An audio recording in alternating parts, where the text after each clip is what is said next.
Hi friends, நம்ம இன்னைக்கு என்ன பார்க்க போகிறோம் அப்படின்னா, கொஞ்சம் மொடையா இருக்கிற வேலை தாங்க. என்ன அப்படின்னா, கிச்சன் ஃபுல்லாகவே க்ளீன் பண்ணலான்ட்டு இருக்கேன். கொஞ்சம் கேட்கும்போது உங்களுக்கே டயர்டாக இருக்கலாம். என்ன பண்ணுறது, கொஞ்சம் அங்கங்கே குப்பையாக இருக்கிற மாதிரி இருக்குங்க.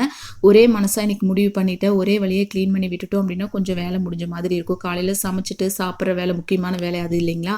அந்த வேலையெல்லாம் முடிச்சுட்டு என்ன பண்ணுறேன் அப்படின்னா, இந்த மாதிரி மேலே ஃபுல்லாக டஸ்ட்டாக இருக்குங்க. அதை ஃபஸ்ட்டு சேரை போட்டு ஏறி ஃபுல்லாக இந்த மாதிரி தொடச்சி எடுத்துகிட்டு அந்த நியூஸ் பேப்பரெல்லாம் கீழே எடுத்து போட்டு வேறு மாற்றிக்கலாம் அப்படின்னு ஃபுல்லாக கீழே எடுத்துகிட்டு இருக்கேன் பாருங்கள். டெய்லியுமே சமைச்சு முடிச்சோன்னே க்ளீன் பண்ணுறோம். கேஸ் ஸ்டவ் க்ளீன் பண்ணுறேன், கவுண்டர் டாப் க்ளீன் பண்ணுறேன். நானும் நிறைய வீடியோ ஷேர் பண்ணிகிட்ருக்கேன். ஆனால் ஃபுல் கிச்சனையும் க்ளீன் பண்ணலாம் அப்படின்னு எடுக்கும்போது பார்த்துட்டிங்க அப்படின்னா, ஒரு வருஷமாக க்ளீன் பண்ணாத மாதிரியே ஒரு ஃபீலாக இருக்குங்க. ஃபுல்லாகவே கசகசன்னு இருக்குது. நானும் நிறைய டைம் சொல்லியிருக்கேன் இல்லைங்களா, இன்றைக்கி வாங்க கேஸ் ஸ்டவ் க்ளீன் பண்ணலாம், சிங்க் க்ளீன் பண்ணலாம் நிறைய சொல்லியிருக்கேன். நீங்களே நினைப்பீங்க இது என்ன இவங்க எப்போ பார்த்தாலும் க்ளீன் பண்ணிகிட்டே இருக்காங்க அப்படின்னு. பட் இன்றைக்கி வந்து எல்லாமே எடுத்து வெளியில் வச்சு பார்க்கும்போது எப்படியும் ஒரு 2-3 மாதம் வேறு ஊரில் இருந்துட்டு வந்த மாதிரி ஒரு ஃபீல். அந்த அளவுக்கு குப்பையா இருக்கு. இது எப்படித்தான் இருக்குன்னு தெரியல. எங்க வீட்டில் மட்டும்தானா இல்லை உங்க எல்லாத்து வீட்லயும் இந்த மாதிரி ஃபுல் கிச்சனையும் க்ளீன் பண்ணும்போது இந்த மாதிரி இருக்கான்னு கீழே கமெண்ட்ல மறக்காம என் கூட ஷேர் பண்ணுங்க. இந்த குப்பையாக தான் இருக்குதுன்னு பார்த்தா இந்த நியூஸ் பேப்பரு இந்த ஷீட்டெல்லாம் எடுத்துகிட்டு பார்த்தோம் அப்படின்னா ஃபுல்லாக பார்த்துட்டிங்க அப்படின்னா எறும்பு தொல்லையாக இருக்குங்க. அது கொஞ்சமாக ஒரு குண்டால் வந்து தண்ணி ஊற்றி பேக்கிங் சோடா அதை சோடாப்பை போட்டு ஃபுல்லாக தொடச்சி எடுத்துகிட்டு நெக்ஸ்ட் இந்த சம்படமெல்லாம் கொஞ்சம் கழுவி வச்சலாம் எடுக்கிற ஃபுல்லாக குப்பை அடித்த மாதிரி இருக்குது அப்படின்னு ஃபுல்லாக இந்த சம்படம் ஃபுல்லாக கழுவி இங்கே மாதிரி உள்ளேயே கமுத்திட்டேங்க. வெளியில் வச்சுட்டு எப்பவுமே கழுவுவேன். பட் இந்த டைம் பார்த்துட்டிங்க அப்படின்னா வெயில் மண்டை பொழக்குது. அதனால் ஃபுல்லாகவே இந்த மாதிரி உள்ளே வச்சு எல்லாமே கழுவி கமுத்தியாச்சு பாருங்கள். கொஞ்சம் ரெஸ்ட் எடுத்துகிட்டு இந்த வெயில் வந்து எல்லாம் ஜூஸ் அந்த மாதிரி குடிப்பீங்க. நான் ஒரு டம்ளர் வந்து காஃபி போட்டு குடிச்சிட்டேன். இந்த வெயிலாக இருந்தாலும் எனக்கு காஃபி குடிக்கிறது ரொம்ப பிடிக்கும். அதை குடிச்சு முடிச்சுட்டு வந்து இந்த மாதிரி ஃபுல்லாக தொடச்சி விட்டுடலாம் அப்படின்னா அதே தண்ணியில் ஃபுல்லாக இந்த மாதிரி தொடச்சி விட்டுட்டு இருக்கேன் பாருங்கள். கிச்சன் க்ளீன் பண்ணுறதே கொஞ்சம் முடையாக இருக்குங்க. அந்த டைமில் வெயில் டைமில் சொல்லவே வேண்டாம். அது மட்டும் இல்லாமல் எறும்பு தொல்லை அளவே இல்லைங்க. அதனால் என்ன பண்ணேன் அப்படின்னா அந்த தண்ணியில் கொஞ்சமாக சோடாப்பு அதாவது பேக்கிங் சோடா போட்டேன் இல்லைங்களா, அதுலேயே கொஞ்சமாக கற்பூரத்தை பொடி பண்ணி உள்ளே பொடிச்சு ஃபுல்லாக தொடச்சி எடுத்துட்டு அந்த கழுவி கமுத்தி வச்சுருந்தேன் இல்லைங்களா, ஒரு 1/4 மணி நேரம் கூட இல்லைங்க வெயிலில் சூப்பராக காஞ்சிச்சு பாருங்கள். வீட்டுக்குள்ளே அந்தளவுக்கு ஹீட்டாக இருக்குது. எல்லாமே கழுவினது எல்லாமே எடுத்து இந்த மாதிரி ஃபுல்லாக அரேஞ்ச் பண்ணிட்டேன் பாருங்கள். இந்த மாதிரி எல்லாமே க்ளீன் பண்ணிட்டோம் அப்படின்னா ஒரு 4-5 நாள் அதே மாதிரி மெயின்டைன் பண்ணுவோம். எங்கே எடுக்கிறோமோ அதே இடத்துல வைக்கிறது, சும்மா லைட்டாக எடுத்தால் கூட தொடச்சி வைக்கிறது அந்த மாதிரி வைப்பேங்க. பட் ஸ்கூலெல்லாம் ஓப்பன் ஆயிடுச்சு அப்படின்னா அவசரத்தில் காலையில் சர்க்கரை பருப்பு இதெல்லாம் எடுக்கும்போது நம்ம ஒவ்வொரு டைமும் தொடச்சி வச்சுட்டு இருக்க முடியாது இல்லைங்களா. அதனால் ஒரு 4-5 நாள் இந்த மாதிரி சூப்பராக மெயின்டைன் பண்ணலாங்க. Kitchen gas stove counter top கூட நம்ம டெய்லி க்ளீன் பண்ணிடுவோம். பட் இந்த மாதிரி செல்ஃப்ஸ் எல்லாம் டெய்லியுமே நம்ம எடுத்து வச்சு க்ளீன் பண்ணிகிட்டு இருக்க முடியாது இல்லைங்களா.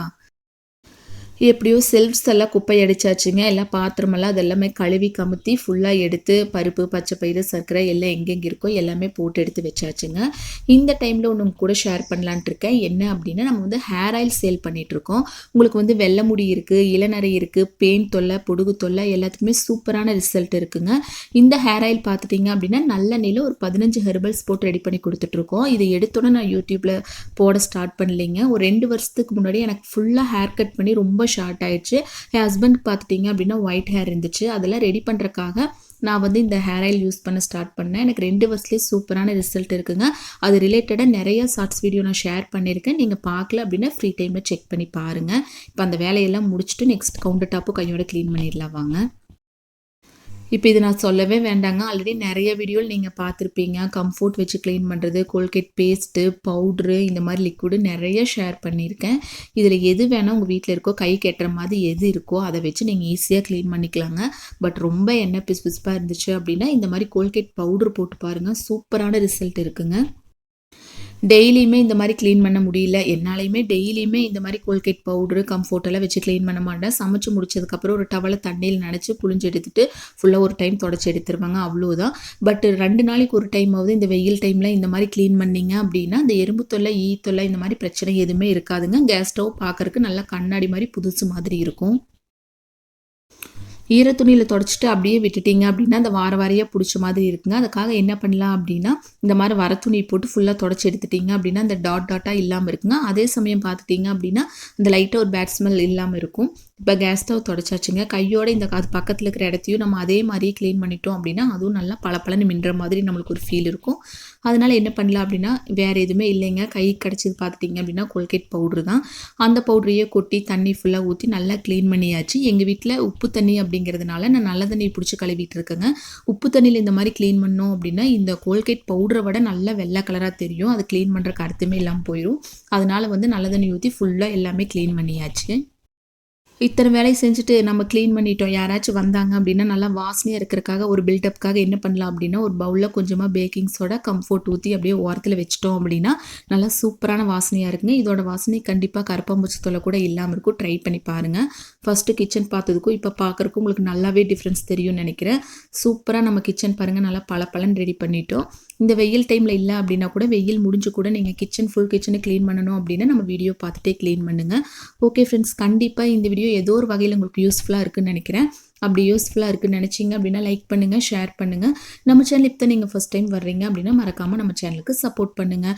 அதே மாதிரி இந்த ஸ்டாண்ட் எங்கே வாங்கினீங்க அப்படின்னு நிறைய பேர் கமெண்ட்ஸில் கேட்டிருந்தீங்க. திருப்பூரில் இருந்தீங்க அப்படின்னா அனுப்புறப்பாளையம் இருக்குது இல்லைங்களா, அங்கே ஃபுல்லாகவே பாத்திர கடை தாங்க இருக்குது. பாத்திர கடைங்கிறத விட பாத்திர கடல்னு கூட சொல்லலாம். அந்த அளவுக்கு பாத்திர கடைகள் இருக்குது. அங்கே தாங்க வாங்கியிருந்தேன். நான் 4-5 வருஷத்துக்கு முன்னாடியே வாங்கிட்டேன். நான் வாங்கும்போது பார்த்துட்டிங்க அப்படின்னா 1000 1100 வந்துச்சு. இப்போ ரேட் எவ்வளோன்னு தெரியல. நான் போனேன் அப்படின்னா கண்டிப்பாக கேட்டுட்டு உங்களுக்கு ரிப்ளை பண்ணுறேன். Thank you friends. Bye.